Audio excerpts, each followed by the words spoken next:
Саламатсыздарбы, кымбаттуу биздин көрөрмандар, барыңыздар саламатсыздарбы?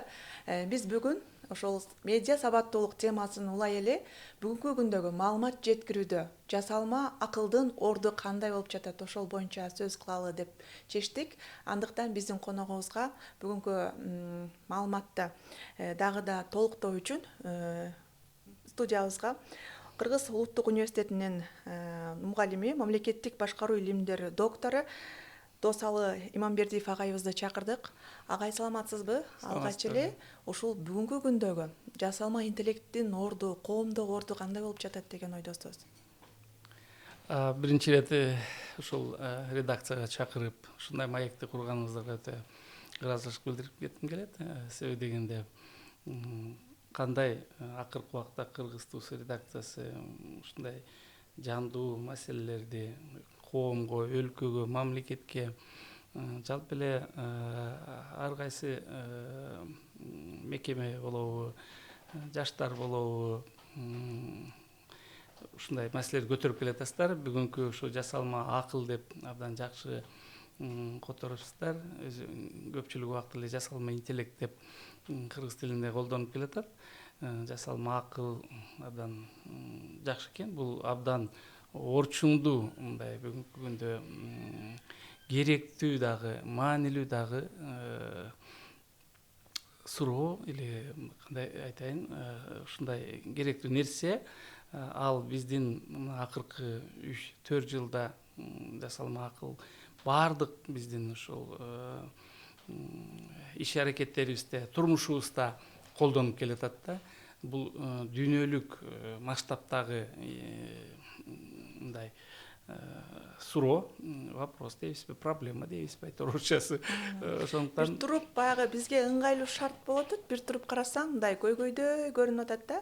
Негизи эле ушул жасалма интеллекттин, жасалма акылдын биздин коомубузга келиши, баягы азыр колдонуп жатканыбыз жөнүндө айтсаңыз, агай.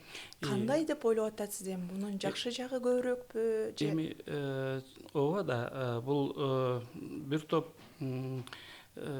тарыхый жагынан эске алсак, бул Тьюри деген окумуштуу биринчи 1950-жылдарда эле, 49-50 жылдарда согуштан кийин мына биринчи баягы компьютерлер жасалып, компьютерлер иштей баштаганда, ошо компьютерлер системасын түзө баштаганда, бул биринчи алгоритмди жазганда, компьютер тилинде алгоритм өтө маанилүү. Жок, бар дегенде, жок дегенде башка бир деңгээлге түшүп кетебиз, бар дегенде башка жака өтөбүз дегендей, ушундай математикалык модельдерди ошол компьютер тилинде биринчи жазгандардын бири ошол киши болгон.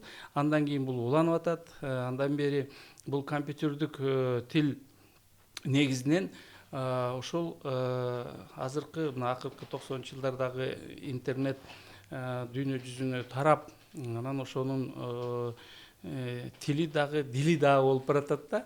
Ошондуктан ааламдашууда бул жасалма акылдын ролу аябай чоң. Буга өтө чоң маани беребиз дегенибиз ошол. Ар бир мамлекет, ар бир өлкө буга маани бериш керек. Себеби дегенде ошо ааламдашууда биз өзүбүздүн баягы ички руханий байлыгыбызды, мисалы үчүн, же акылыбызды, каада салттарыбызды, ата бабалардан келген мындай түпкү мындай аң сезимибизди дагы жогото албашыбыз керек да. Ошол бир жагынан бул чоң экономиканы өзгөрткөн күч катары колдонуп келсе, азыркы убакта ошол акыл менен, жасалма акыл менен биз ошо мээнин иштешине таасир берип атабыз да. Нейросеттер деп айтып атпайбыз. Бул бир топ мындай жасалма акыл бир топ мындай деңгээлдерден турат да. Ошондуктан эгер биз ааламдашууда өзүбүздүн ордубузду жоготпой, Кыргыз деген улуу баягы тарыхый 3000 жылдык тарыхыбыз бар, ушундай түптөлүп келген эл ааламда өзүбүздүн ордубузду табыш үчүн буга өтө чоң маани беришибиз керек. Жасалма акылгачы биз өзүбүздүн мамлекеттик деңгээлдеги иш чараларды жүргүзүшүбүз керек. Бул боюнча мына Кыргыз ТУСунун деле акыркы сандарында бир топ жолу газета беттеринде, Кыргыз ТУС гезитинин беттеринде жазылып атат жасалма интеллекттин Кыргыз өлкөсү Кыргызстан кандай келечекте кандай болуш керек, ага мына биздин урматтуу президентибиз да өзүнүн биринчи китебин ошого карай жазды. Ошондуктан менин оюмча жасалма интеллекти мамлекет деңгээлде көңүл бурулуп атат, окуу жайларда көңүл бурулуп атат. Себеби дегенде ал биздин уже бүгүн мына бул күнүмдүк жашообузда кеңири колдонууга дуушар болуп атабыз да. Ошондо биздин каада салттарыбыз, биздин тиги менталитет, кыргыздын таза евразиялык дейинби айтор менталитети ушул жасалма интеллектте дагы өз ордун табыш керек. Агай, анан бүгүнкү күнү мисалы маалымат алууда дагы, маалымат берүүдө, маалымат таркатууда дагы журналисттер же массалык маалымат каражаттары ушул жасалма интеллекттин жардамы менен дагы көбүрөөк маалыматтар таркатылып жатат да. Анын ичинде эле жанагы фейк маалыматтар бар, жалган маалыматтар деле ошонун ичинде. Анан жасалма интеллекттин пайда болушу көбүрөөк фейктердин да көбөйүшүнө алып келдиби деген дагы көз караштар бар. Сиздин көз карашыңыз кандай? Негизи эле медиа айдыңында деги эле маалымат таркатууда коомчулукка жасалма интеллекттин орду кандай болуп жатат деп ойлойсуз? Бул абдан орчундуу суроо. Ар бир жакшы нерсе жаратылышта жаман жагын да ала жүрөт экен да. Жаман нерсе дагы жакшы жактары болушу мүмкүн дегендей, бул баягы тең салмактуулук десек. Ошол убакта бул интернеттин дагы ошо менен кошо өнүгүп аткан ушу жасалма акылдын пайда болушу бир топ терс жактарын да көрсөтүп атат. Жана сиз айтып аткандай фейктер, deep fakes деп коет. Бул өзүнчө жасалма интеллекттин бир бөлүгү болуп азыр дагы мындай изилденип жатат да. Себеби дегенде чындыгында жөн эле ушул массалык маалымат каражаттарында эле эмес, бул илимде дагы, билимде дагы ошол менталитетке түздөн түз таасир эткен, мындай биздин ой жүгүртүүбүзгө, аң сезимибизге түздөн түз таасир эткен инструмент болуп атпайбы. Ошондуктан ошол туура болушу максатында биз ак менен караны ажыратышыбыз керек болуп атат да. Ошондуктан ал менимче бүгүн орун алып атат. Ушу бул боюнча бир топ мамлекеттер ошол ажыратканга аракет кылып атат. Кайсынысы фейк информация, кайсынысы таза, түз ошол коомго тиешелүү же ошол мындай ишмердүүлүккө тиешелүү дейликпи информация экендигин. Ошондуктан бул боюнча мамлекеттер өзлөрүнүн программаларын түзүп атышат да. Мисалы үчүн Европа өлкөлөрү бул маалыматты кабыл алууда ошол жасалма акыл аркылуу өзлөрүнүн законун киргизди. 23-жыл адашпасам, бул закон кабыл алышты, Европа Союзу закон кабыл алышты. Алдында өнүккөн өлкөлөр, Канада, Америка, өнүккөн өлкөлөр эле, ошол Кытай мисалы үчүн ушул багытта өзлөрүнүн тиешелүү мындай мыйзамдарын кабыл алганга аракет кылып атышат да. Жакында эле ошол жасалма интеллекттин ушул ролун өтө баса безгилеп биздин кошуна мамлекетибиз Казакстанда ошол жасалма акылды изилдей турган институттун түзүлүшүн жарыя кылды. Министрликте түзүлүп атат. Анан мына интернет баракчаларын карасаңыз, кээ бир өлкөдө фейкпи же фейк эмеспи, кээ бир министрди ушу жасалма интеллекти министр кылып дайындалды деп да чыгып атат, бирок ал такталбаган маалымат эмес. Но ошого абдан көп ыктап атат да. Бул өтө маанилүү, бул өтө чоң мааниге ээ. Аны да биз Кыргызстанда мына биздин өзүбүздүн министрлигибиз бар. Ошо санариптештирүү министрлиги, инновация деген министрлигибиздин алдында ушул маселелер каралып атат. Бул дагы ошол президенттин койгон талаптарына жооп бере турган бир иш-чараларды уюштуруш керек да. Себеби дегенде жасалма интеллект менен азыр көпчүлүк окуу жайлар студенттери көп эле ошол жасалма интеллект менен жооп берип атат да, окуп атышат. Ал жасалма интеллект канчалык биздин Кыргызстандагы информацияны так берип атат, аны азыр кыйын. кыргызча деле сүйлөтүп атышат анычы жасалма интеллект. Анан маалыматтарды мисалы жөнөкөй окуучу менин балдарым деле кете карасаң тапшырмаларды жасалма интеллект менен жасап коюп атышат да, анан ошондо карап туруп анын негизи коомго жакшы эле жагы эмес, жаман терс жагы дагы бар окшойт. Ошондук биз кандай жагында кандай кылганыбызда ушул мамлекет мындай коомдук элге биз жакшы жагын көбүрөөк пайдаланууга жол көрсөтө алабыз. Эми биринчи иретте бул баардык жаңы нерсени анын иштөө принцибин же алар кандай механизмдер менен таркап атат, биз ошону контролдоого өтүшүбүз керек да. Аны өзүбүз мыкты адистерди даярдашыбыз керек. Негизичи ошо жасалма интеллектти түшүнгөн медицина багытында, билим берүү системасында, айыл чарба болобу же башка мындай өндүрүштө болобу, биз ушу адистерди ушул багытта катуу даярдашыбыз керек да. Анткени мен деле колдоном, мисалы үчүн жасалма интеллектти карайм, ага студенттер аябай көп жиберет. Мына биздин бир мына ковидтин алдында 20-жылы биз онлайн окутуп өткөндө мен ошол Google системасында 15 гигабайт объемдогу көлөмдөгү мындай эс тутумга уруксат берген жери бар да, память. Компьютерда, Да, компьютердөгү мындай эс тутум, ошонун мен колдонгонго. Бирок аны мен ошол 150 адамга сабак берсем, аны бир күндө эле толтуруп коет атпайбы. 150 адам менен баарлашууда ушул 15 гигабайт абдан чоң, бул библиотеканы да камтыса болот да, абдан көп. И ошону камтып коюп атат. Ошондуктан алардын кылган ишин текшерүүдө мен колдоном да. И ошол жасалма интеллекттин туура эмес жактарын көрүп турам да. Мен аны менен кадимкидей жасалма интеллект кадимкидей сиз аркылуу сиздей сүйлөшөм азырчы. Бул жериң туура эмес сеники. Бул десем, кечирип коюңуз деп сурайт. Кечирип коюңуз, мен азыр башкача анда сизге азыр карайын, мен шашып калдым деп ушинтип жооп берет да. Ошон үчүн ким жасалма интеллектке же болбосо акылга канчалык көп кайрылсаңыз, сиздин кайрылганыңыз бүт жазылат. Бүт жазыла берет. Анан сиздин оюңузду ал тутуп калайын дейт да. Ошентип анан кийин ошондой маалымат бере баштайт. Сизге жакта. Ооба, сизге жакындаткан маалыматты бериши мүмкүн да. Ошондуктан бул абдан чоң маселе.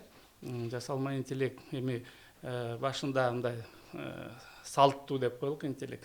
Мисалы үчүн традиционный да, компьютердик деңгээлде, компьютерде канча информация обработка болот да, мындай. Анан кийин генеративдик жасалма акыл деп айтабыз да. Генератив дегенде вот генератор, вот светтеги суу айланса, свет берет го генератор. Ошол сыяктуу эле бул көптөгөн данныйлар деп коеюнчу орусча. Көптөгөн маалыматтар, информация, ошол убакта данный деген информациядан сырткарында жанагы санариптештирилген деңгээлде маалыматтар чогулса, алар ошолордун негизинде башка бир ойду же башка бир умозаключение деп коебуз, мындай жыйынтыкты бериши мүмкүн да. Ошондуктан ушул маселелерди жана машина менен окутуу деп коет, машинное обучение.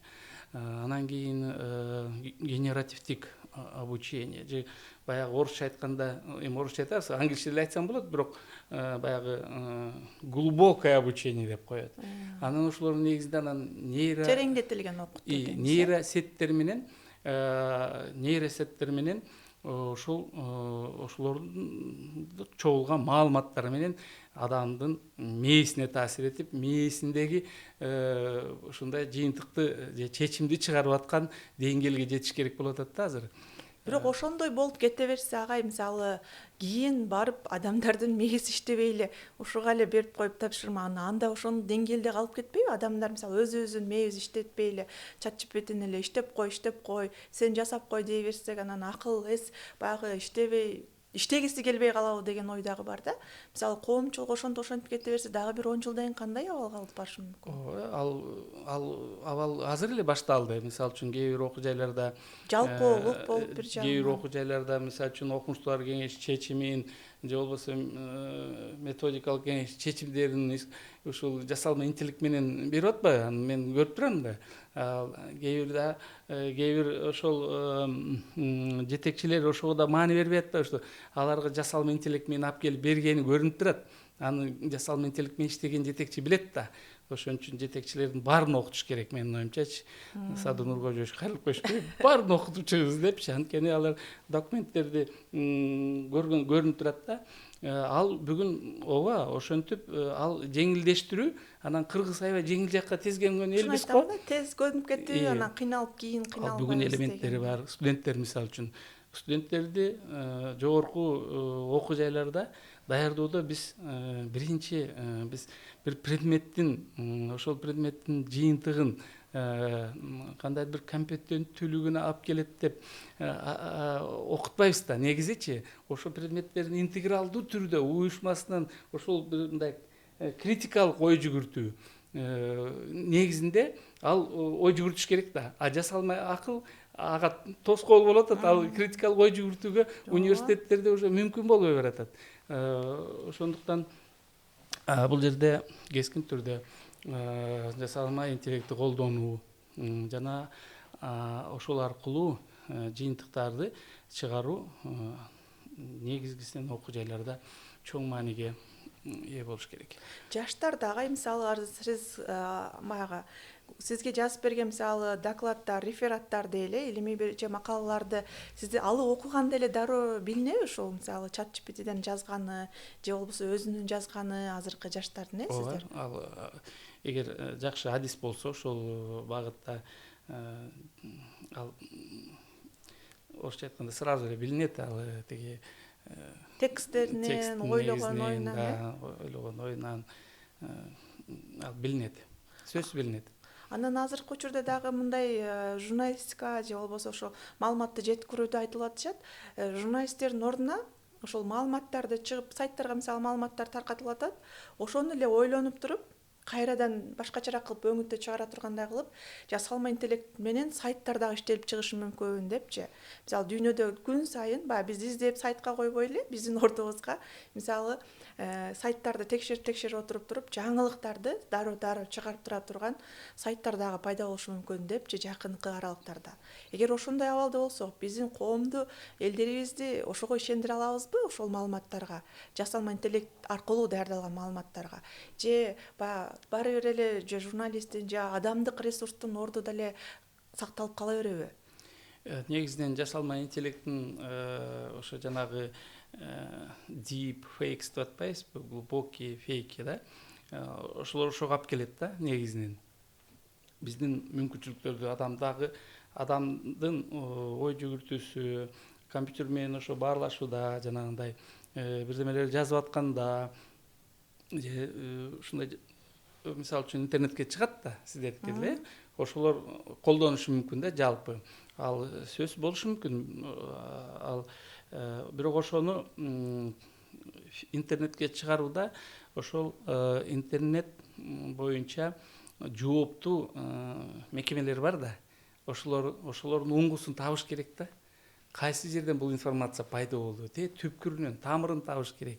Кайсы жерде бул баарлашуу болду, дискуссия болду, же кандайдыр бир булактар бар, китеп булагы, же илимий макала булагы. Анан ошолор так жазылып, чындыгында ошол булак интернеттен табылса, көрүнсө, анда биз ошол чыккан нерсеге ишенүүгө, коом ишенүүгө дуушар болот да. Бул да ушундай түбү турат, уңгусу турат, тамыры турат дегендечи. А эгер алар жок болсо, аларды чыгарбаганга аракет кылыш керек да. Негизи ошо Google'да болобу, мындай поисковик деп коет го, Google'да поисковик да, баягы Кытайдык өзүнчө, Европада дагы көп разрабатывается, Google Американыкы мисалы үчүн. Ошондуктан ошол жагына көңүл буруш керек дагы. Аябай жанагы жасалма акылдын баягы терең генерациядагы түзүмдөрүн контролго алыш керек. Окутуу түзүмдөрүндө мисалы университеттерде жасалма акыл боюнча мисалы азыркы учурда кандай окутуулар болуп жатат? Мисалы атайын факультеттер ачылып атат окшойт, анан жаштардын өзүнүн дагы кызыгуусу ушул жасалма интеллектке болгон кызыгуусу жана атайын роботторду жасоо дегендей ушул багытта көбүрөөк кызыккандар деле көп окшойт. Ооба, азыр чындыгында бул компьютердик окутуу менен эле мурун айттым го, тиги көп жылдар мурун компьютердин түзүлүшү менен эле башталган. Компьютердин тилин билүү башында максат болуп келген. Себеби дегенде мен деле көп жетекчилик кызматта иштеп жүрүп, ар бир студенттен окуу жайларда ушу талап кылчу элем да, биринчи эне тилин билишиң керек, төрөлүң эне тилин билишиң керек, экинчи орус тили аркылуу биз чыгып атабыз, көбүнчө орус тилде окуп атабыз, үчүнчү англис тилин билишиңер керек, англис тилинен көп информация тагыраак табасыңар, төртүнчү ушу компьютердик тилди билиш керек. Компьютердик тилди бизди мурун ар кандай программалардын деңгээлинде окучубуз, Fortran, Basic деген ушулар эсиңизде болсо керек. Ошолор ушул жасалма интеллекттин тилдери болуп келди. Эми азыр жасалма интеллектте бул программалардын кереги жок болуп калды да. Жасалма интеллект ал жагын машинном языке деп коет, өзү эле түзүп кое турган болуп алды да. Ошондуктан ошолорду окутуу азыр мына мектептерде эле болуп атат. Роботко кызыгуу, роботту жылдыруу, башкаруу, бул жасалма интеллекттин өзүнүн чоң бөлүгү бар, башкаруу дегенчи. Ал башкаруу ошол көп ушундай маалыматтардын негизинде чечим чыгарыш керек да, чечим чыгарыш керек. Бул чечим аткарылыш керек деп эле чыгарат да. Робот басыш керек түз, же оң жакка, сол жакка, же секириш керек. Мисалы чечимдердин негизинде болот да. Ошондуктан программалар ошолор чечимдерди алып келиш керек. Ал мектептерде жүрүп атат. А жогорку окуу жайлар да, мисалы үчүн техникалык университетте кафедралар бар, роботторду робототехника деп коет кафедрасы.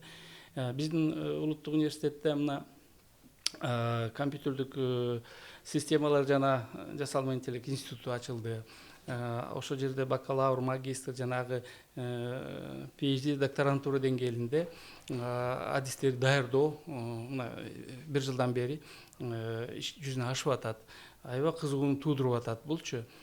Себеби дегенде жасалма интеллект азыр билим берүүдө, мисалы үчүн педагогдордо, педагогикадагы жасалма интеллект, медицинадагы жасалма интеллект, айыл чарбадагы жасалма интеллект аябай мындай баардык жерге керектүү болуп атат да. Кайсы адисти албаңыз, жасалма интеллектисиз ал бүгүн каралбай калды. Ошондуктан бул мындай бир институт катары түзүлгөн жасалма акыл же интеллект деген институт бул дагы жетишсиз деп ойлойм да. Анткени ар бир багытта ошол өзүнчө ишке ашыш керек. Ооба. Азыр эле мисалы биз эми журналистика тармагында деле ушул медиа сабаттылык тармагында жасалма интеллекттин баягы өнүгүп атканына биз жетише албай жатабыз да, мисалычы. Буну эми үйрөнүп өздөштүрсөк башкачасы чыгып дегендей. Анан программанын деле түрлөрү, визиону жасаган өзүнчө жасалма интеллекттин программасы, фотону жасаган ошондой болуп. Демек анын үстүнө бүгүнкү күнү баягы дүйнө жүзү деле саясаттагы баягы Кытай чоң өлкөлөр ушул жасалма интеллект менен дагы бири-бири менен баягы атааңдашуунун негизинде иш жүргүзүп жаткандай болуп атат да. Мисалы Америка, Кытай өзүнчө, Япония өзүнчө кетип атат, Индия аябай жакшы кетип атат дейт жасалма интеллект боюнча. Биздин ордубуз эгер алардан чет мамлекеттерден артта калбашыбыз керек окшойт да бул учурда. Эгерде биз мындай артта кала турган болсок мамлекетибиз көп бир мындай өнүгүүдөн дагы артта калгандай болгот окшойбуз дейм да. Негизи биздин өлкөбүз ошол дүйнөлүк деңгээлде алганда кандай дагы аракеттерди көрүш керек ошол жасалма интеллект боюнча? Ооба, баардык өлкөлөр бул багытта аябай ыкчам өзүнүн иштерин баштап атышат. Аны менен бирге эле ошол биздин ошолорго мындай жакындашыш үчүн алардын жасап аткан иштерин карап чыгышыбыз керек да. Өзүнчө жанагындай Казакстандагыдай институт түзүлдү министерствонун алдында. Именно ошо жасалма интеллект боюнча. Анан ошол өлкөлөрдөгү болуп жаткан, кабыл алынып аткан мыйзамдарды же кандайдыр бир принципиалдуу түрдө ошол кандай иштеш керегин өзүнчө бир көп мындай эмне деп коет, требования баягы ошол жасалма Ооба, акылдын иштешине өзүнүн ушул шарттарын көрсөткөн нерселерди окушубуз керек да. Мисалы үчүн өнүккөн өлкөлөрдүн экономикалык кызматташтык уюму бар. ОСР деп коет орусчасы. Анан ошол ошонун 5 принциби бар да. Биринчи иретте ошол бардык өлкөлөргө ошол 5 принциптин негизинде бардык өлкөлөргө коюлган талаптар бар да. Талаптар бар. Анткени ошонун эң эле негизгилеринин бири бул өнүккөн өлкөлөрдөгү жасалма акылдын түзүүдөгү ачык айкын болуш керек. Ошо өлкөлөргө алар жалпы тиешелүү болуш керек, айтып туруш керек деген да. Бул жакында эле мына 2024-жылы кабыл алынды. Анан себеби дегенде жасалма интеллекттин кандай зыян жактарын биз биле элекпиз. Жана чечим чыгаруу боюнча мисалы үчүн ошол эле убакта чоң өлкөлөр бири бирин атаандашууда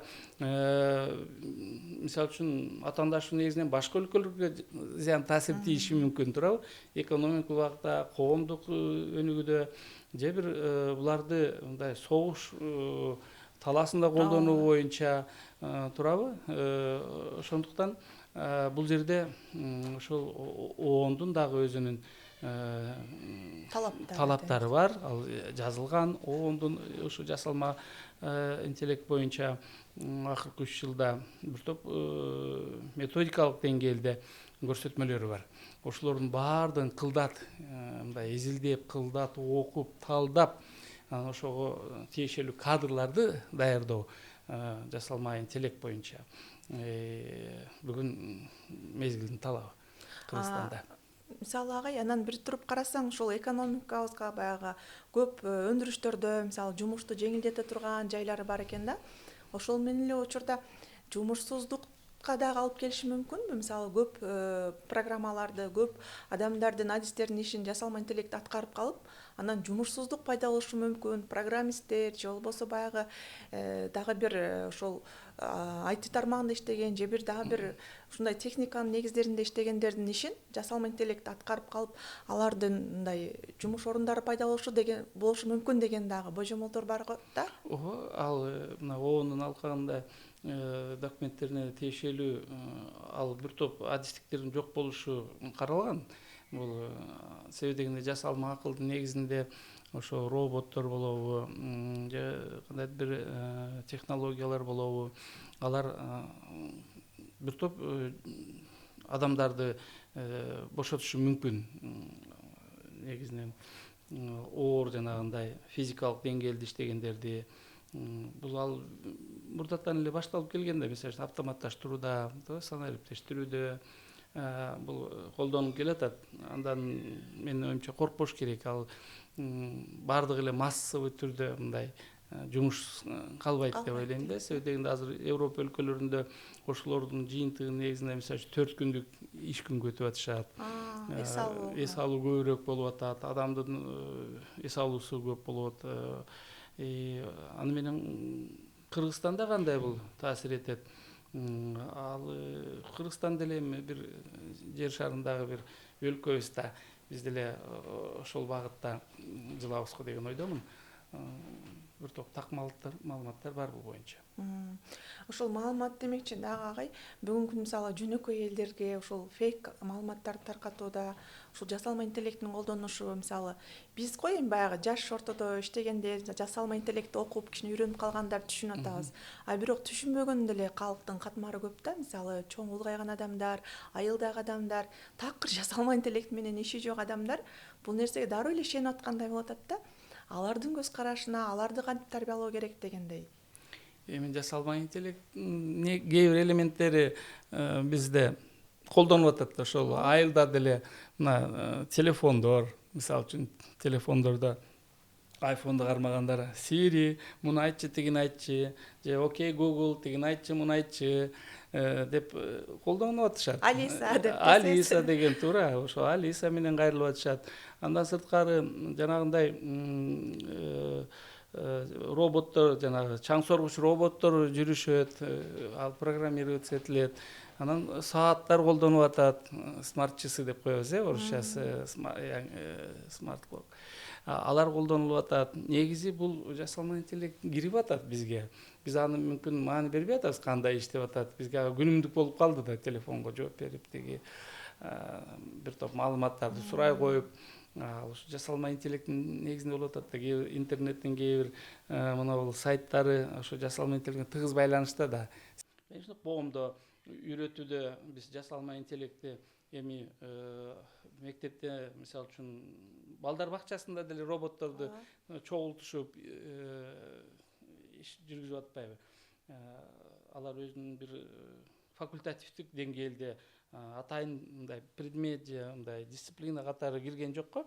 Мисалы үчүн вуздарда эле кире элек да, ал атайын эле институттар болбосо, жана жогоруда айтылгандайчы. Ошондуктан жалпы түрүндө коомго ушундай баарлашуулар аркылуу мүмкүн. Кандайдыр бир жанагы институт түзүлсө, Минцифранын алдында ошолор жеткизсе баракчалар менен кайсы багытта өнүгүп атат, кызыгып радио, телевидениеден, газета, журналдардан ошолорду үзгүлтүксүз бере бериш керек менин оюмча. Кандай деңгээлде баратат, эмнеге өнүгүп атат, экономикага кандай таасирин тийип атат, билимге кандай таасирин тийгизип атат, илимде кандай ачылуулар болот, ачылыштар болуп атат. Биз чет өлкөдөн калбай тең эле мындай ушул багыттарда иштесек болот да. Андыктан агай, мына убактыбыз дагы аз калып атат. Акырында айтсаңыз, негизи эле ушул жалпы сөздүн жыйынтыгында айтып берсеңиз, айта кетсеңиз, негизи эле ушул биздин Кыргызстаныбызда ушул жасалма интеллект туура жолдо баруу үчүн дагы кандай иш аракеттер жүргүзүш керек? Эми мына мектептерди айтып өттүңүз. Негизи мектептердеги окуу мына бул нагрузка деп коет, учебная нагрузка абдан көп да. Өнүккөн өлкөлөрдө мисалы үчүн жылдык предметтердин саны 11-ден 15-ке чейин болсо, Кыргызстанда 26-27-ге чейин жылда. Эми азыр кошумча дагы бир адисти киргизсек, мисалы үчүн аябай балдар бул кызыгууну жаратат. Бул анткени бүгүнкү күндүн талабы болуп атпайбы? Чоң мындай предметти киргизгенде ойлонуш керек да, кайсынысын кызгартыш керек, кайсынысын киргизге. Бул керек нерсе да, кыскартып туруп, бул керектүү нерсе. Себеби дегенде эртең аны менен биз жашап атабыз. Мектептерде, окуу жайларда бул предметти кеңири жайылтуу керек. Ошон үчүн бул жөнүндө негизи мыйзам чегинде иштешибиз керек. Ошол министерство, жанагы санаа ариптештирүү министрлиги бир топ сунуштарды киргизиш керек. Кандай деңгээлде биз окутабыз. Анан экинчи, ошо мектептерде, окуу жайларда бул татаал нерселердин көп болуп, студенттердин предмет дисциплиналарынын көптүгүнөн дагы мындай баягындай результативдүү деп коет го, окушу кыйыныраак болуп калып атат да, көп предметтер болгондо. Анан ошо министрлик ошо мыйзам чегинде мындай иштелип чыгып, чечимдер кабыл алынып, анан сунушташ керек, алып жүрүш керек. Чоң рахмат агай маегиңизге. Эми жасалма интеллект дегенде бул бир күндүк же бул жарым сааттык тема эмес экен да. Бул аябай азыркы учурда баягы келечекти сүйлөсөң дагы окшошо берет дегендей аябай чоң илим катары кабыл алсак болот экен. Андыктан буюрса бул биздин маегибиз эми гана башталышы. Жасалма интеллект боюнча дагы да көп маалыматтарды, көп программалар тартууга аракет жасайбыз. Андыктан сак саламат туруңуздар, биздин бүгүнкү программабызды жыйынтыктайбыз.